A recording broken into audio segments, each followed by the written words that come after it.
This is the story from the time of Satyug. Once, a deadly war broke out between the Devs and Asurs. The Asurs have always been troublemakers and have caused chaos every now and then. But in this battle, the Asurs took over the earth and were reaching up to heaven. All the Devtas were using their powers, strength, and forces to fight them.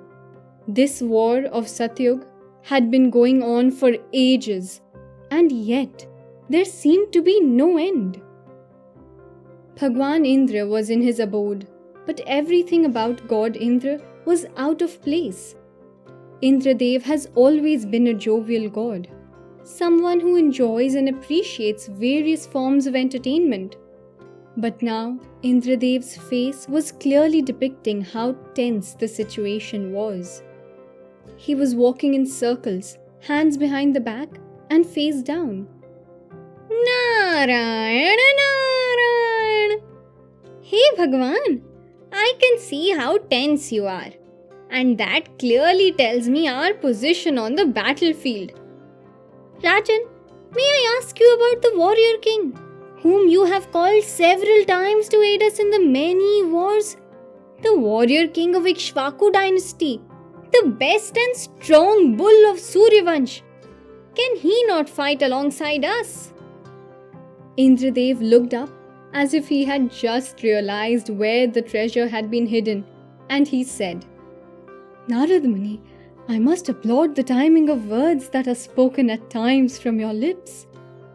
Narad Muni has a reputation for speaking the right and hard-hitting words at the time when it is required the most. Narad Muni further continued with a sheepish smile.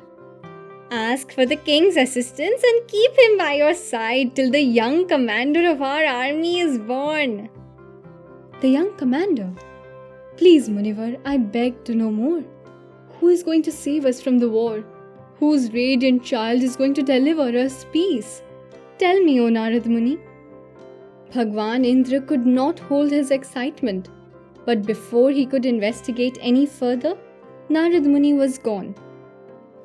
Without wasting any time, Indra travelled to the warrior king where he was greeted by the king's men. The king's men asked Indra to wait and send the message to the king about Indra's arrival. The king joined God Indra and asked about the matter. Hey Dev, I can sense there is something seriously wrong. Tell me what the matter is. The king inquired. Bhagwan Indra told the king about the ongoing war. Hey Rajan, your name shines brighter than the stars in the field of war strategy and tactics. I have yet once again come to you for your aid. There is a war being fought between the Danavs and Devtas. It just won't stop and we are running out of our arms and fighters. I am afraid that we might be defeated in this war.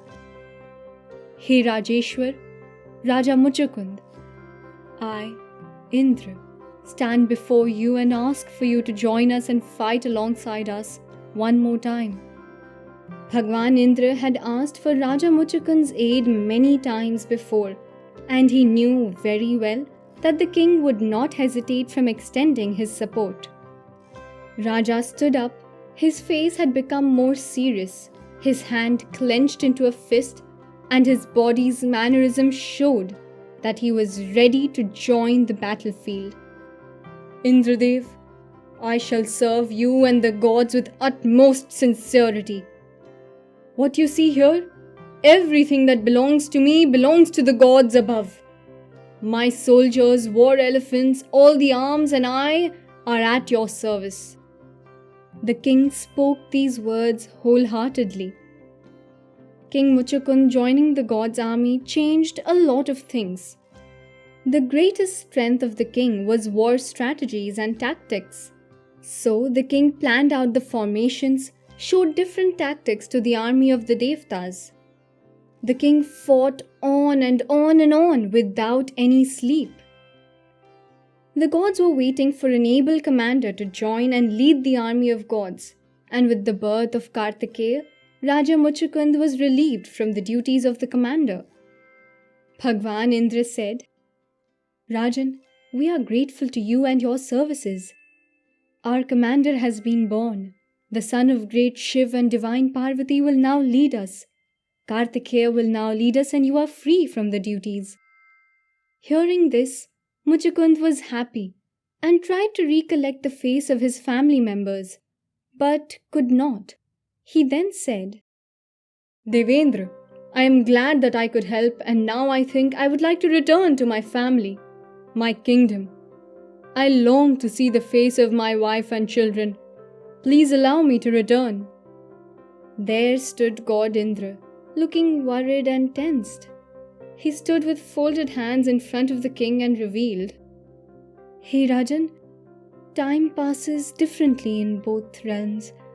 These few years that you have spent here are equivalent to eon and eon of years on earth, for one day in heaven equals many years on earth.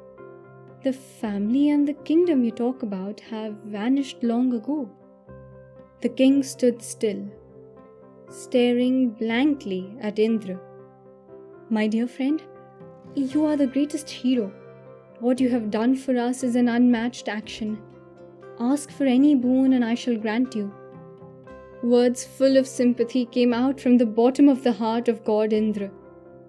All of a sudden, the sunken face was all tired and exhausted. The king said, "Indra, I am tired. I have killed so many and have seen enough blood for one life. I want to sleep and forget about this violence and bloodshed.